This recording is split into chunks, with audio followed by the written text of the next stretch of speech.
আমাদের সরকার কেন আমাদের সাথে অন্যায় করবে? এভাবে তো মানা যায় না।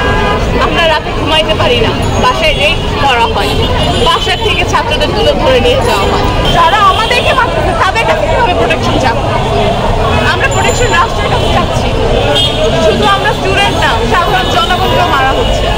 আমার সরকারের প্রতি কোনো কিছু না, আমার সরকারের প্রতি কোনো রাগ না, আমার সরকারের প্রতি অনুরোধ আমরা চাচ্ছি, আমরা অনুরোধ করতেছি আমাদের নিরাপত্তা দেয়, আমাদের 9 দফা দাবির মান। সে দাঁড়ায় ছিল, তার হাত 2 হাত ছড়ানো ছিল, তারপর একটা না 3টা গুলি করা হয়েছে। কেন? আমরা কিভাবে, যারা আমাদেরকে মারতেছে তাদের কাছে কিভাবে প্রোটেকশন চাবো? আমরা প্রোটেকশন রাষ্ট্রের কাছে চাচ্ছি।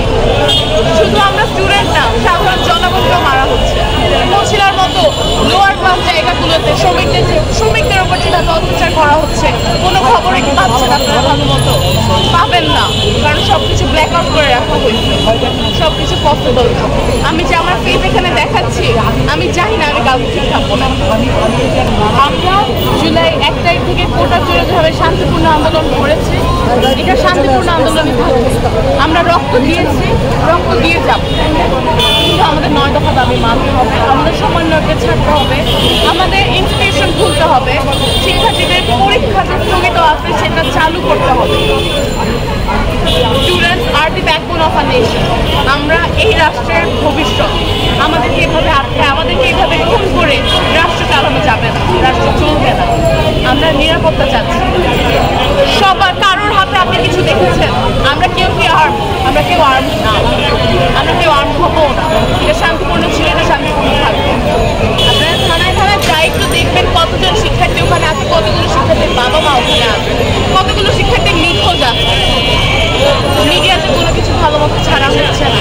আমার সরকারের প্রতি কোনো কিছু না, আমার সরকারের প্রতি কোনো রাগ না, আমার সরকারের প্রতি অনুরোধ আমরা চাচ্ছি, আমরা অনুরোধ করতেছি আমাদের নিরাপত্তা দেয়, আমাদের 9 দফা দাবির মান। সরকার দেশের, আমাদের সরকার তো আমাদের, তাই না? সরকার তো অন্য দেশের না। আমাদের সরকার কেন আমাদের সাথে অন্যায় করবে? এভাবে তো মানা যায় না। আমরা রাতে ঘুমাইতে পারি না, বাসায় রেড করা হয়, বাসার থেকে ছাত্রদের তুলে ধরে নিয়ে যাওয়া হয়। আমি আইডি কার্ড পরে আসতে পারি না রাস্তায়, কারণ আমি জানি না আমি এখানে পৌঁছতে পারবো না, আমাকে এখান থেকে তুলে নিয়ে যাবে নাকি। আমি জানি না আমি আজকে বাসায় যেতে পারবো না। আর আমি যদি আজকে বাসায় না যেতে পারি, এই খবর আপনারা পাবেন না, এই খবর কেউ পাবে না, এই খবর ধামাচাপা দিয়ে দেওয়া হবে।